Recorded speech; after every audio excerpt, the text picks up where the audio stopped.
Halo Sumatera Utara, selamat sore pemirsa. Sumatera Utara hari ini kembali hadir menjumpai Anda edisi Minggu 20 Agustus 2023. Kali ini bersama saya Ahmad Rafiq dan saya Ayu Alvini Okori. Seperti biasa pemirsa, sejumlah informasi aktual seputar Sumatera Utara telah dirangkum tim redaksi kami untuk Anda dan berikut Sumatera Utara hari ini selengkapnya.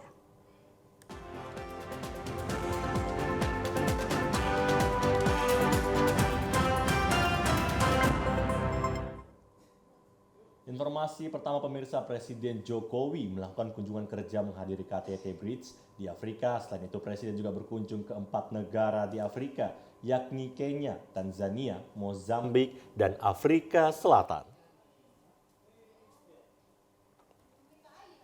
Presiden Joko Widodo menyebutkan kunjungan kerja ke Afrika ini merupakan kunjungan pertamanya sebagai presiden ke kawasan Afrika. Indonesia dan Afrika mempunyai hubungan historis yang panjang karena Indonesia adalah penggagas dan tuan rumah pada konferensi Asia Afrika di tahun 1955. Presiden Jokowi menjelaskan Indonesia berperan penting dalam melahirkan gerakan non-blok dengan spirit Bandung yang akan ia bawa dalam kunjungan ke Afrika memperkokoh solidaritas dan kerjasama di antara negara-negara Global South. Diketahui bahwa Kenya dan Tanzania telah membuka kedubes di Jakarta merupakan komitmen kedua negara tersebut untuk terus memperkuat kerjasama dengan Indonesia. Dalam kunjungannya di benua Afrika, Presiden Jokowi bersama rombongan akan menghadiri KTT Bridge yang merupakan kelompok ekonomi 5 negara berkembang di dunia, yaitu Brasil, Rusia, India, China, dan Afrika Selatan. Sehingga Indonesia dikabarkan akan bergabung ke dalam kegiatan Bridge. Indonesia dan Afrika memiliki hubungan historis yang panjang karena Indonesia adalah penggagas dan tuan rumah konferensi Asia Afrika di tahun 1955. Dan Mozambik adalah negara Afrika pertama di mana Indonesia memiliki PTA, Preferential Trade Agreement. Dan untuk Afrika Selatan, Indonesia diundang dalam KTT BRICS. Dan tentunya di sela-sela KTT BRICS akan dilakukan berbagai pertemuan bilateral dengan kepala negara yang lainnya. Kunjungannya ke benua Afrika ini, Presiden didampingi Menko Marves Luhut Binsar Panjaitan dan Seskap Pramono Anung dan Menteri ESDM Arifin Tasrif. Presiden Joko Widodo dan rombongan terbatas direncanakan akan tiba di Indonesia pada tanggal 25 Agustus 2023. Sementara itu Presiden Indonesia Joko Widodo mengungkapkan situasi di tahun politik saat ini sudah mulai memanas sehingga dirinya meminta kepada Gerakan Angkatan Muda Kristen Indonesia bisa mendinginkan suasana jelang pemilu mendatang. Hal itu disampaikan Presiden Jokowi saat berpidato di pengukuhan dan Rakernas DPP Gamki di Lapangan Benteng pada Sabtu sore. Dalam kunjungan kerjanya di Sumatera Utara, Presiden menghadiri sejumlah agenda, diantaranya Muktamar IPM dan pengukuhan DPP Gamki. Setelah sebelumnya juga Presiden berkeliling pasar di Kota Medan untuk memantau harga pasar. Menurutnya bahwa situasi tahun politik ini sudah mulai hangat dan sebagai generasi muda Indonesia harus berperan dalam menciptakan Kamtipmas yang kondusif di tengah masyarakat. Di tengah situasi ini, Jokowi berharap DPP Gamki dapat mendinginkan situasi di lapangan jika politik sudah terasa panas. Artinya turut menyejukkan ataupun mendinginkan masyarakat. Dan sudah mulai cenderung menghangat. Agak memanas, tapi belum panas. Dan repotnya, yang sudah panas, itu justru antar kawan sendiri. Sudah mulai saling panas memanasi.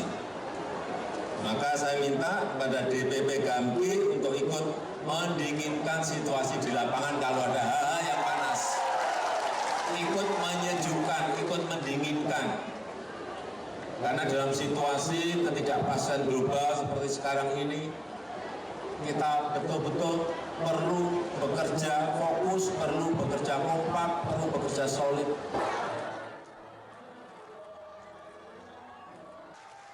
Presiden Joko Widodo membuka Muktamar Ikatan Pelajar Muhammadiyah ke-23 di Gedung Serbaguna Pemprov Su Kota Medan, Sumatera Utara.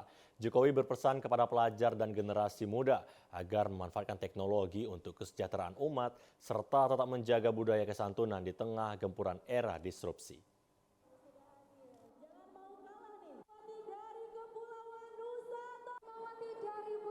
Di Gedung Serbaguna, Astaka, Deli Serdang. Dalam sambutannya, Presiden mengatakan saat ini dunia tengah dilanda era disrupsi teknologi, terutama teknologi digital. Dalam kehidupan sehari-hari maupun dalam aktivitas pembelajaran, teknologi sangat dibutuhkan sebagai sarana pendukung.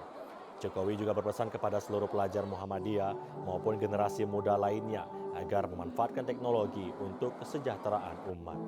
Para pelajar diharapkan mampu beradaptasi dengan perkembangan teknologi seperti artificial intelligence atau AI, serta ChatGPT yang dianggap memudahkan pekerjaan di era kini.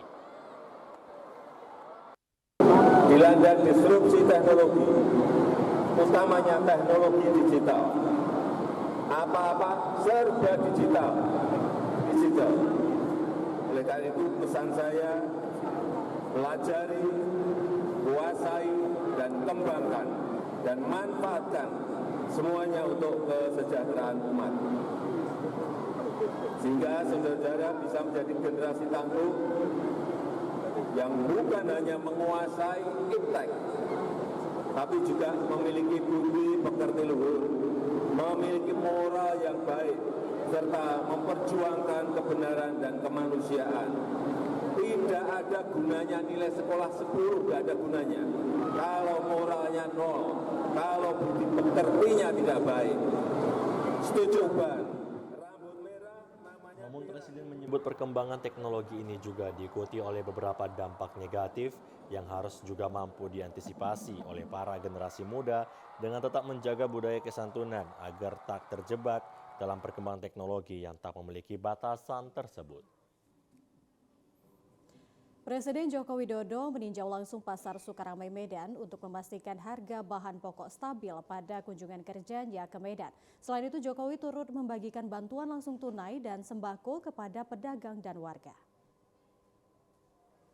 Usai menghadiri kegiatan Muktamar Ikatan Pelajar Muhammadiyah di Gedung Serbaguna Pemprov Su, Presiden Joko Widodo meninjau ketersediaan dan kestabilan harga bahan pokok di Pasar Tradisional Sukaramai Medan. Setibanya di Pasar Sukaramai, Jokowi menyapa para pedagang dan disambut dengan teriakan riuh oleh masyarakat yang sudah menunggu orang nomor 1 di Indonesia tersebut. Setelah berkeliling dan berinteraksi dengan pedagang, Jokowi menyebut harga di Pasar Sukaramai sangat baik, seperti bawang merah Rp24.000, telur Rp22.000 hingga Rp27.000 per kilogram.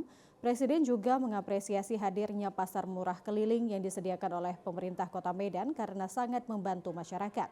Salah seorang pedagang sayuran Pintauli Siagian mengaku senang lapak jualannya dikunjungi oleh Presiden Joko Widodo.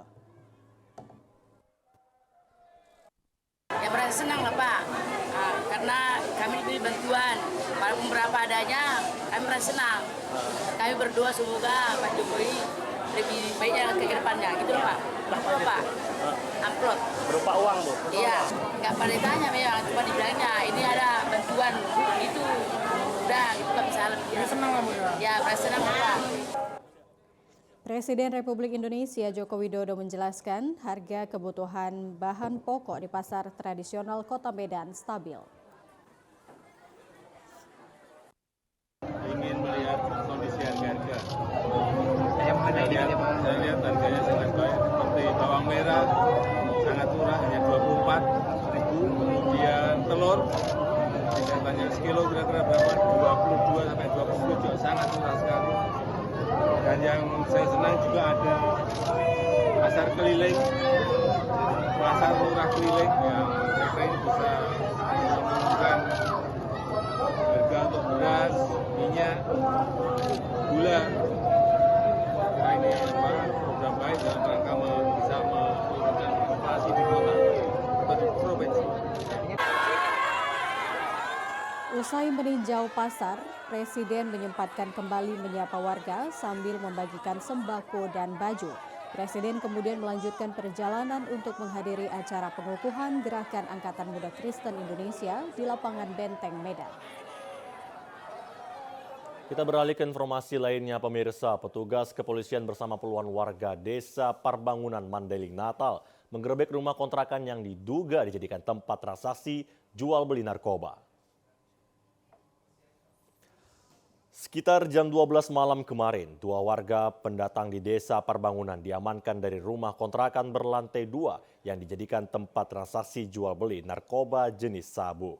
Dalam penggerebekan tersebut, petugas dari Satuan Narkoba Polres Madinah dan Polsek Panyabungan dibantu puluhan warga desa Parbangunan mengamankan AMT, warga Kelurahan Pasar Hilir sebagai bandar narkoba, dan JK, warga Kelurahan Dalan Lidang sebagai pembeli. Kedua pelaku sempat diamuk warga karena tidak mengakui perbuatannya. Namun setelah dilakukan penggeledahan, petugas kepolisian dan warga menemukan barang bukti berupa mancis dan plastik klip transparan yang dijadikan tempat pembungkus sabu-sabu. Sementara barang bukti sabu-sabu dibuang pelaku ke semak-semak belakang rumahnya. Setelah dilakukan pencarian, akhirnya petugas bersama warga menemukan barang bukti 16 paket kecil dan 1 paket besar sabu tersebut. Selain mengamankan barang bukti sabu, 2 unit sepeda motor dan 1 unit mobil Avanza hitam juga diamankan petugas kepolisian.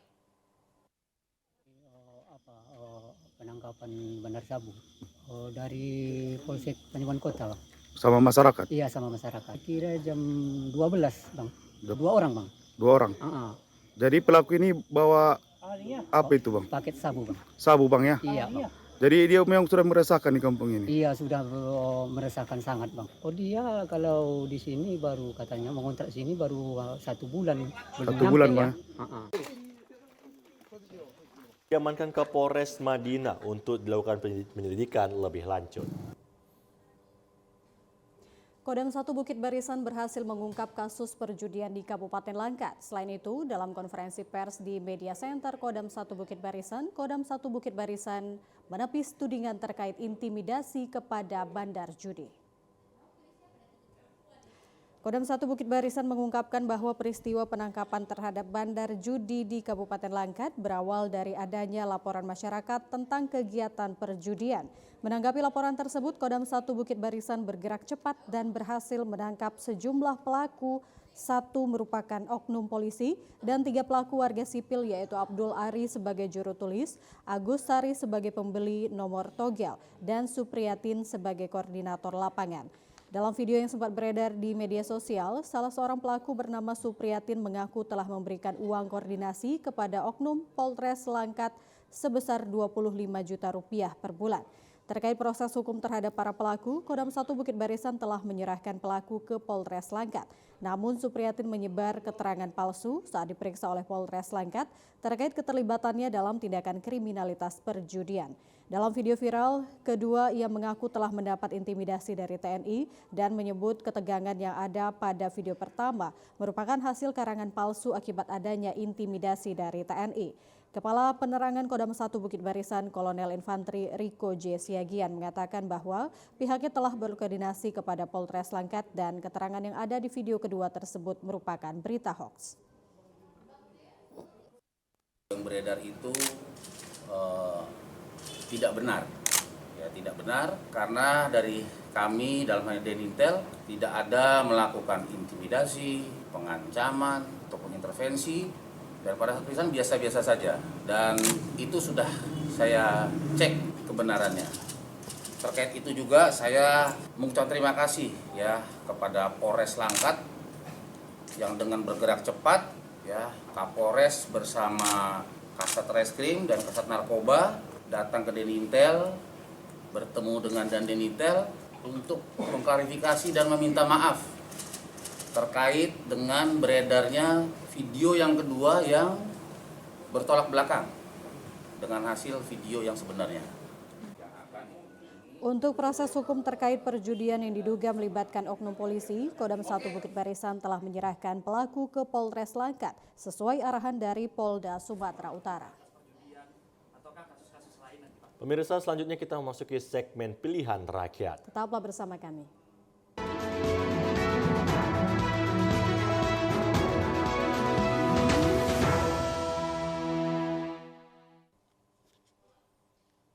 Warga Medan Utara berkomitmen menolak polarisasi agama di tengah masyarakat demi terwujudnya pemilu 2024 yang aman dan damai. Dukungan menolak polarisasi agama dalam pelaksanaan pemilu 2024 diwujudkan dengan silaturahmi tokoh dan pemuka agama Medan Utara di Belawan kemarin. Metode pemahaman polarisasi agama dianggap ancaman serta mengganggu berjalannya pesta demokrasi yang aman dan damai pada pemilu 2024 mendatang. Dengan melibatkan seluruh elemen masyarakat untuk bersama berperan aktif mencegah terjadinya polarisasi agama di tengah masyarakat. Untuk mewujudkan hal tersebut dibutuhkan upaya pencegahan dengan melakukan memberi pemahaman kepada masyarakat. Keterlibatan masyarakat dalam polarisasi agama pada pemilu 2024 memiliki peranan penting sehingga terciptanya pesta demokrasi yang damai. Tokoh masyarakat Medan Utara Khalid Subrata mengatakan menghadapi pemilu 2024, polarisasi agama bakal pemicu distorsi informasi yang membuat masyarakat mudah untuk saling membenci terhadap orang berbeda pilihan. Untuk mewujudkan pemilu yang damai, masyarakat Medan Utara menolak polarisasi agama sehingga terciptanya Kamtibmas kondusif. Insya Allah kita ini kan bersepakat tokoh agama dan tokoh masyarakat untuk menjaga persatuan dan kesatuan. Walaupun mungkin nanti sebentar lagi kita akan pemilu, tentunya ini untuk mempersatukan kebaikan dan kemaslahatan bangsa kita, bukan untuk memecah belah sesama anak bangsa. Dan juga ya mungkin dikuatkanlah dengan agama kita masing-masing. Mudah-mudahan terjadi pemilu yang damai, aman dan lancar. Masyarakat Medan Utara berkomitmen bersatu untuk menguatkan silaturahmi demi terwujudnya Indonesia maju, masyarakat sejahtera. KPU Toba resmi mengumumkan sebanyak 238 daftar calon legislatif sementara DCS yang akan bertarung di pemilu tahun 2024 yang akan datang. Pengumuman DCS tersebut berlangsung di kantor KPU Toba Sangkarni Huta Balige, Kabupaten Toba, yang mendapat pengawalan langsung dari Polres Toba. Hal ini merupakan sesuai dengan ketentuan pasal 70 Peraturan KPU nomor 10 tahun 2023 tentang pencalonan anggota Dewan Perwakilan Rakyat, Provinsi, dan Kabupaten Kota. Koordinator Divisi Teknis Penyelenggara KPU Toba, Ranto Pasaribu, mengatakan bahwa sebelumnya pihak KPU Toba telah melakukan rapat pleno tertutup dalam penentuan DCS tersebut untuk melakukan verifikasi administrasi yang telah diajukan oleh pihak partai politik.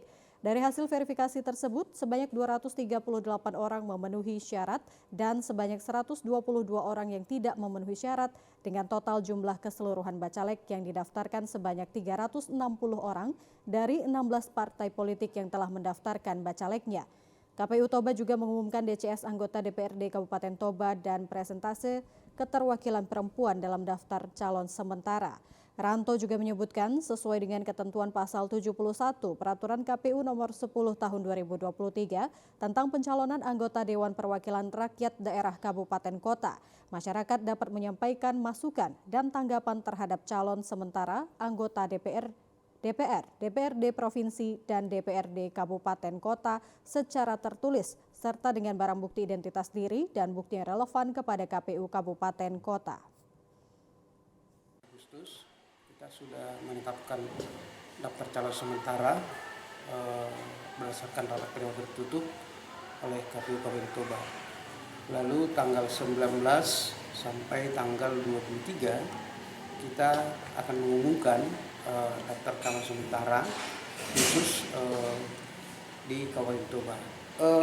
Dari total daftar calon sementara, jadi yang memenuhi syarat yang sudah ditetapkan ada sekitar 238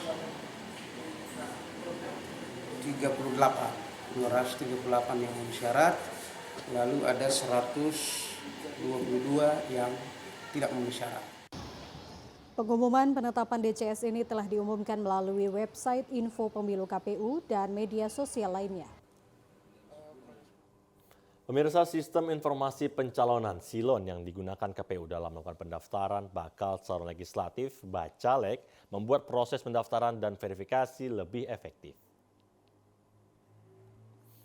Aplikasi berbasis teknologi informasi dalam pendaftaran bakal calon legislatif untuk pemilu 2024 diakui penyelenggara pemilu sangat mempermudah kinerja petugas dalam pemeriksaan administrasi yang masuk ke Komisi Pemilihan Umum KPUD Sumatera Utara. Ketua KPU Sumatera Utara Herdensi mengatakan aplikasi sistem informasi pencalonan yang digunakan saat ini sudah sangat sesuai dengan perkembangan teknologi dan menjadikan KPU sebagai penyelenggara mengetahui administrasi yang tidak benar. Dikatakan meski penggunaan silon ini baru digunakan dalam pemilu tahun 2024, namun setiap partai yang ikut pada pemilu tahun 2024 memiliki operator atau admin yang mempermudah partai dalam pendaftaran bacaleknya. Jika partai politik menemukan kendala dapat menggunakan helpdesk untuk berkonsultasi dengan pihak penyelenggara pemilu, sehingga setiap tahapan pada pendaftaran bacalek hingga penetapan dapat berjalan dengan baik. Hampir semua tahapan ya kita melaksanakan dengan berbasis teknologi informasi. Terkait DPT kita ada Sidalih, kemudian terkait pencalonan kita ada Silon, terkait partai politik kita ada Sipol, nanti terkait dengan kampanye ada Sidakam dan lain-lain. Pastilah sistem ini dia pasti akan lebih efektif. Bayangkanlah kalau kemudian berkas 1.625 bakal calon anggota legislatif ini kita periksa manual kan, itu pasti membutuhkan waktu yang panjang dengan jumlah orang yang banyak. Semakin banyak orangnya pasti biasnya juga akan semakin besar. Makanya ya kita sangat terbantu lah dengan seluruh aplikasi yang dibuat oleh KPU RI. Salah satu partai politik yang ikut pada pemilu 2024 mengaku penggunaan teknologi informasi dalam setiap tahapan pemilu mempermudah dan lebih mengefektifkan setiap proses yang diikuti. Dikatakan sampai saat ini penggunaan silon belum menemui kendala sehingga belum melakukan helpdesk untuk berkonsultasi dengan KPU. Ya ini lebih menguntungkan karena memang kalau aplikasi itu kita bisa buka, kita bisa lihat apa yang sudah kita upload, apa yang belum kita upload, kalaupun nanti ada kesilapan di mana kesilapannya. Jadi benar-benar kita bisa melihat secara langsung proses verifikasi yang dilakukan oleh KPU. Kalau ada bacalek yang belum memenuhi syarat, kita akan lakukan perbaikan selagi ada masa pencermatan, kalau nggak salah ada masa pencermatan. Dan alhamdulillah kita yakin insya Allah PCAD dari Partai Keadilan Sejahtera untuk provinsi semuanya insya Allah akan memenuhi syarat. Seluruh tahapan pemilu dalam pendaftaran bakal calon legislatif hingga penetapan calon masih berjalan dengan baik. Usai dilakukan pengumuman penetapan calon, KPU masih memberikan waktu untuk melakukan perubahan dengan persetujuan DPP partai politik. Pemirsa, informasi aktual lainnya dapat Anda ikuti setelah yang satu ini. Tetaplah bersama kami di Sumatera Utara hari ini.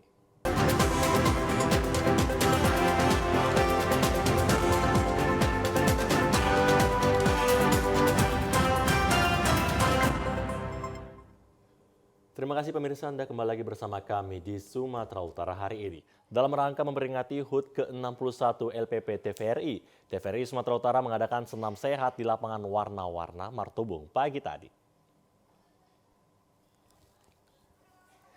Acara senam sehat yang dimulai sejak pukul 7 pagi tadi diikuti ratusan masyarakat. Ketua Komisi 1 DPR RI, Mutia Hafid, hadir dalam kegiatan tersebut untuk menyapa warga yang tampak sangat antusias mengikuti senam. Kehadiran Mutia Hafid dalam senam massal ini juga untuk ikut mensosialisasikan analog switch off yang saat ini sudah diterapkan di Indonesia, termasuk di wilayah Kota Medan. Sejak awal Agustus lalu, Kota Medan dan 4 daerah lain telah resmi bermigrasi ke siaran televisi digital, sehingga kini masyarakat telah dapat menikmati siaran digital dengan kualitas yang jauh lebih baik. Kemenkominfo menilai masyarakat Indonesia sudah beradaptasi terhadap perubahan teknologi melalui sosialisasi yang dilakukan secara terus-menerus oleh pemerintah. Target penerapan ASO secara keseluruhan di semua daerah sebelum hari ulang tahun kemerdekaan Indonesia tahun ini dapat tercapai. Tahun TVRI ke 61. Siapa yang masih nonton TVRI? Harus nonton TVRI. Meskipun banyak TV swasta lainnya, TVRI media pemersatu, Bang. Mau dipecah-pecah ibu-ibu? Mau ini dari mana aja ini? Dari Martubung mana yang dari Martubung? Salah seorang warga yang mengikuti acara senam massal mengapresiasi langkah langkah TVRI bersama Ketua Komisi 1 DPR RI Mutia Hafid untuk terus mensosialisasikan siaran digital di Sumatera Utara.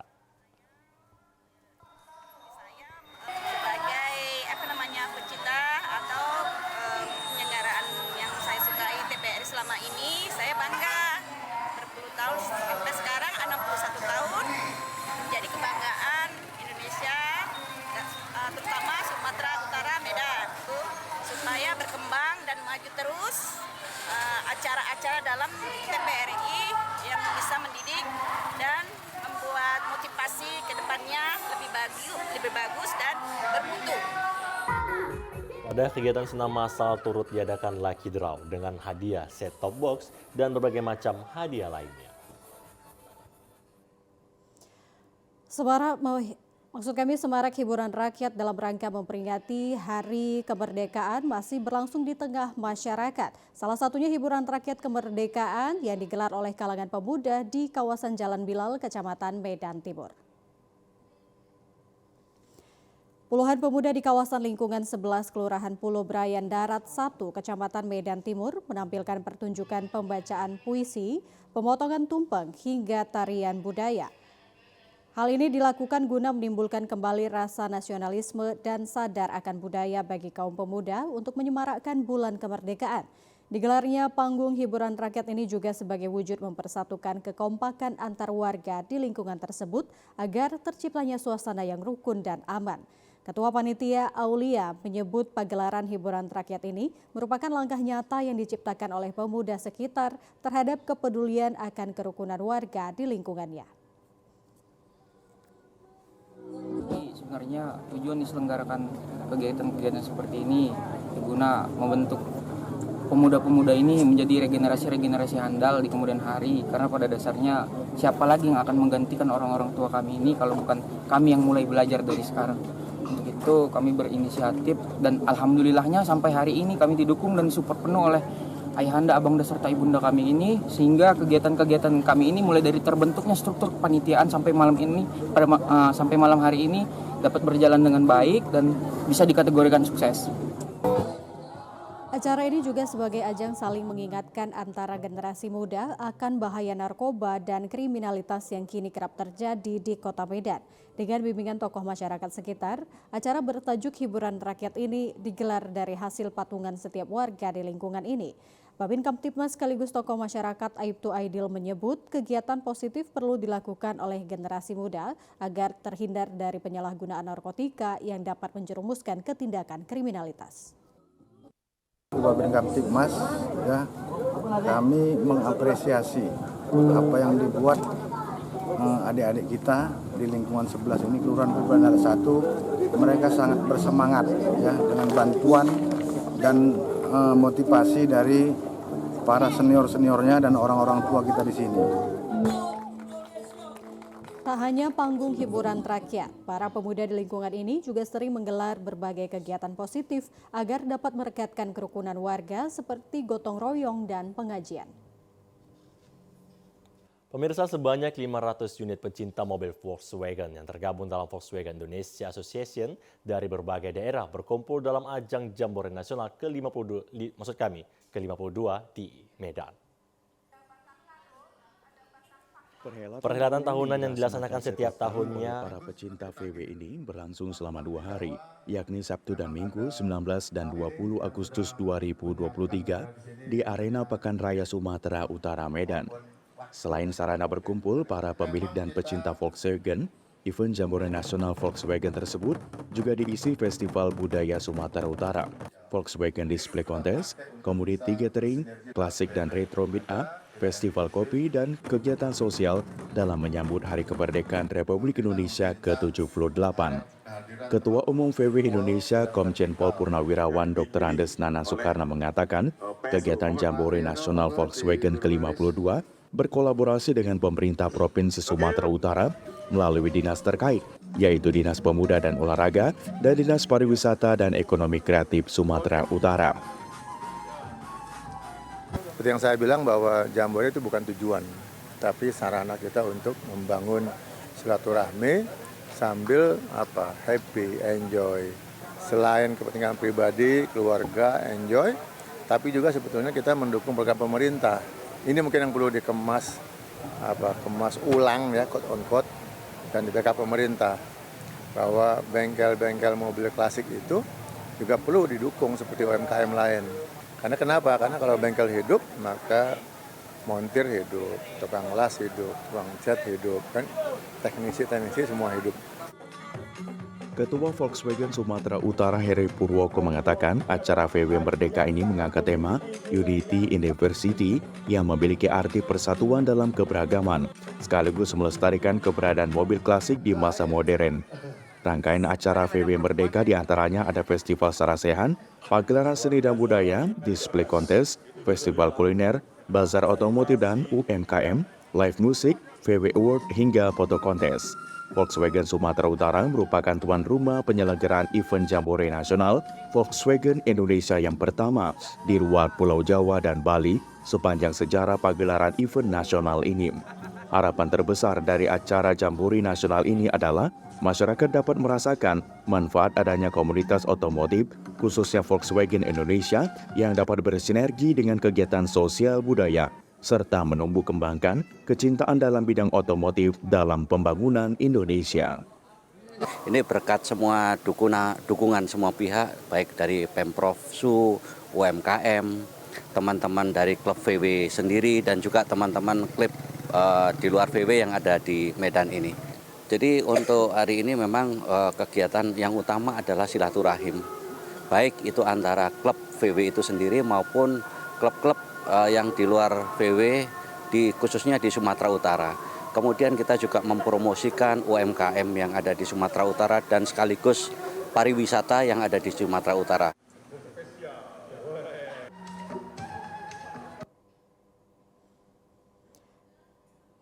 Meskipun memperingati HUT RI ke-78 sudah berlalu, namun di daerah pedesaan jauh dari keramaian kota masih menggelar hiburan rakyat dan disambut oleh warga dengan meriah. Beginilah suasana warga Dusun Perdamaian Desa Tuluk Pulau Luar, Kecamatan Kualuh Ledong, Kabupaten Labuhan Batu Utara. Memperingati HUT RI ke-78, justru warga menyambut dengan antusias dengan menggelar hiburan rakyat dan ragam perlombaan tradisional, sehingga suasana sangat meriah. Peserta lomba Tiur Diler Boru Sianturi mengatakan, meskipun sudah berusia ke-65 tahun karena teringat di masa kecil sering mendapat juara satu lomba lari goni dan ingin mengulang kejayaannya masa lalu, hingga ikut serta dalam salah satu cabang perlombaan tradisional Nusantara. Saya masih kelas 3 SD sering juara satu, jadi kepengen mau ikut juara. Jadi umur Opung sekarang berapa, Bung? 65. Jadi apa harapan Opung ke depan, Bung? Biar bisa dapat juara satu.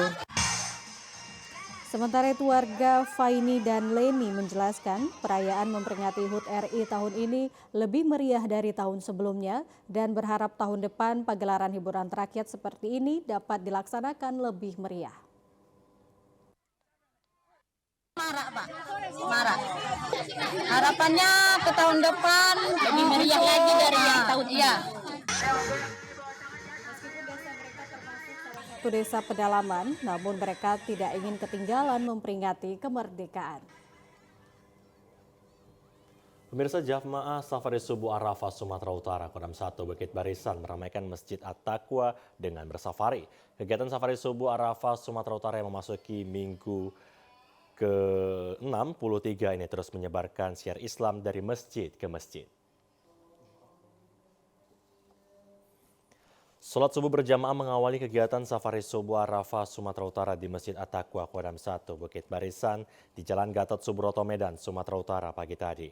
Kegiatan Safari Subuh Arafah binaan Pangdam 1 Bukit Barisan melalui pembinaan mental dan kesejahteraan Kodam 1 Bukit Barisan yang berjalan pada minggu ke-63 ini merupakan program Kodam 1 Bukit Barisan dalam memakmurkan masjid.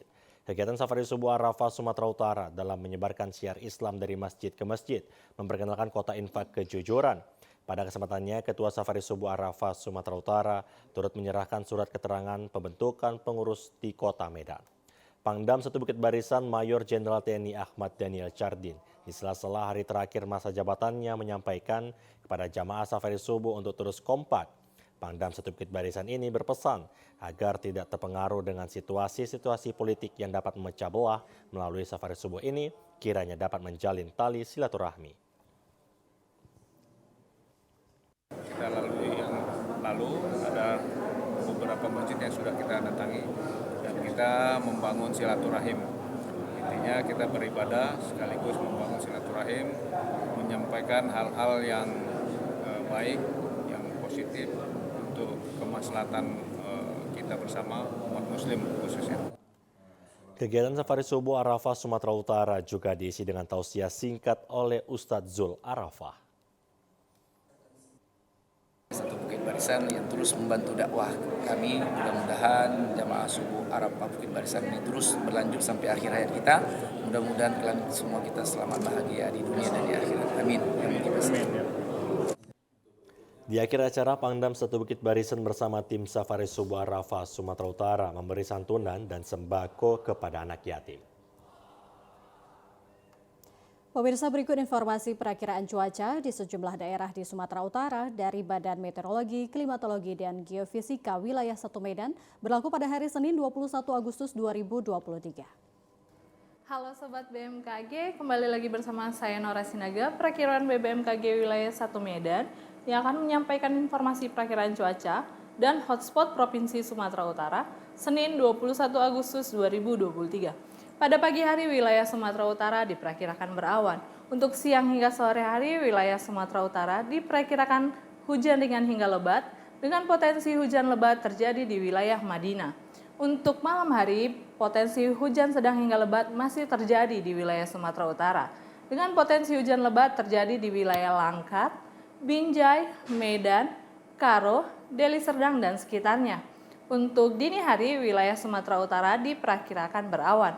Suhu udara berkisar antara 16 hingga 33 derajat Celcius dengan kelembapan udara 65 hingga 98%. Angin bertiup dari tenggara hingga barat daya dengan kecepatan 10 hingga 30 km per jam. Titik panas atau hotspot di Provinsi Sumatera Utara dari pantauan tanggal 19 Agustus 2023 terdapat satu titik di wilayah Labuhan Batu. Kami tetap menghimbau kepada masyarakat untuk tetap waspada akan adanya potensi hujan dengan intensitas lebat di sebagian wilayah lereng timur, pegunungan hingga lereng barat Sumatera Utara yang dapat menyebabkan bencana hidrometeorologi seperti banjir, longsor, dan genangan air. Demikian perakiraan cuaca Senin 21 Agustus 2023. Terima kasih dan sampai jumpa. Pemirsa, informasi menarik dan aktual lainnya akan kami hadirkan untuk Anda sesaat lagi. Tetaplah bersama kami di Sumatera Utara hari ini. Pemirsa, informasi tadi mengakhiri perjumpaan kita di Sumatera Utara hari ini. Mewakili kerabat kerja yang bertugas, saya Ahmad Rafiq. Dan saya Ayu Alvinia Kore. Terima kasih, selamat sore dan sampai jumpa.